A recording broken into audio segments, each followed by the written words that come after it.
field, I think one of the biggest stories off the field was the departure of Shaun Wane at Wigan. We got a whisper around about the Magic weekend that he was going to be going, and I think it's fair to say that everything we were told, barring him go to the Dragons, of course, that was the one bit that probably we did get wrong, but we knew he was going to be going. We knew that Shaun Edwards would be coming in, not next season, but the season after. Shaun Wane divides opinion. Whoever you support, however you watch Rugby League, I think he divides opinion. I tell you what, in going, a lot of people are saying how much they're going to miss him, and that's not just Wigan fans.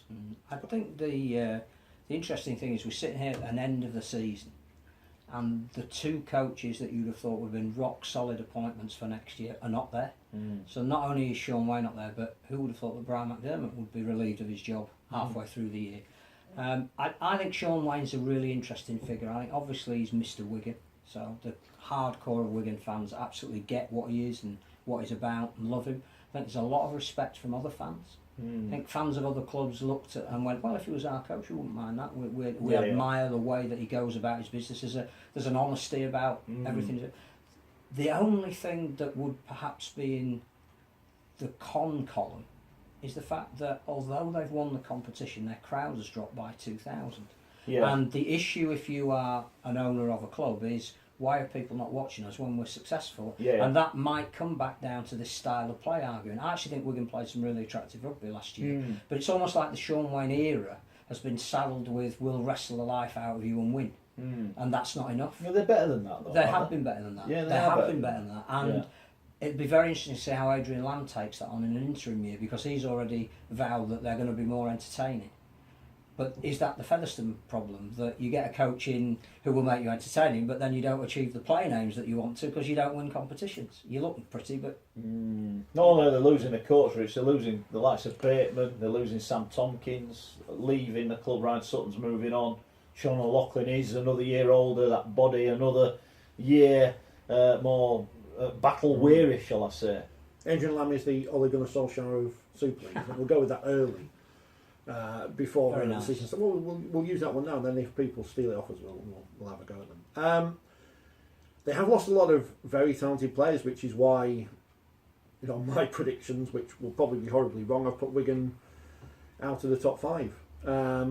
But what we do know about Wigan, because Shaun Wane always talked about it, and Shaun Wane, a very passionate man about the club and everything, and 30 years at Wigan, apart from the time he wasn't there, which everyone forgets. Especially when they're writing up the story.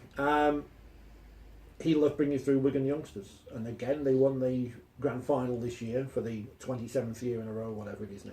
What do we make of why he left? Have we got any nearer? Do you think we got? We're never going to know unless he tells us. We got queried by the club itself when we said, "Look, he's left." We feel he's been forced out, type thing, but. I remember speaking to him ahead of the semi-finals, and I actually said to him off the camera, I just said, I can't believe you're going, and he said, neither can I. He clearly didn't want to be going. I still can't quite get my head around that. I think he'll be back in Rugby League sooner rather than later. Yeah. I know he's got this job with the Scottish Rugby Union as a consultant or whatever, and he's got his own business interests, but there will come a point. There'll come a point next season where a big club is struggling, and they get rid of their coach, and they will need a coach, and he'll be top of the list. He will. He's a winner, isn't he? Whether you like him or not, absolutely. He gets the job done. I think what's interesting as well is that it wasn't just he that's gone from the backroom staff. Mark Bitcon's gone, who was his right-hand man. Matty Pete, who's been involved in bringing all these youngsters, he's gone. It's almost like Wigan have said, we need to clear the decks. And so is it, or is it that the people that were working with him were so disgusted at what had happened, they felt we no longer want to work here? I don't know. I think it's safe to say that the people who run the club are very sensitive about this, and they are adamant that there isn't a bigger story than Shaun decided the time was up, and Shaun wanted to move on. That is the official line.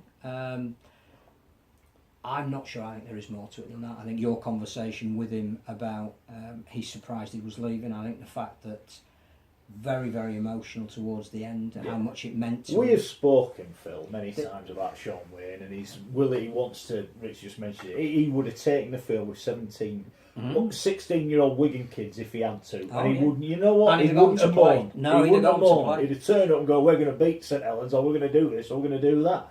and I just can't get it. I just think it's a commercial issue that money is needed at Wigan, as it is at a lot of clubs. You know, I don't think there's any secret in that. Their accounts show that you know, Ian Lannigan is something of a benefactor at the moment. How you can win a competition and lose fans is an interesting debating point. As a management of a club, you have to put a stop to that. Now, if you feel that you can't do any more with the personnel that you bought because they've won something, you can't really do any more with the kids that are coming through because they're winning everything, where else do you change? So I presume they may have decided that it needed a philosophical change in the coaching ranks to bring back fans that apparently have fallen out of love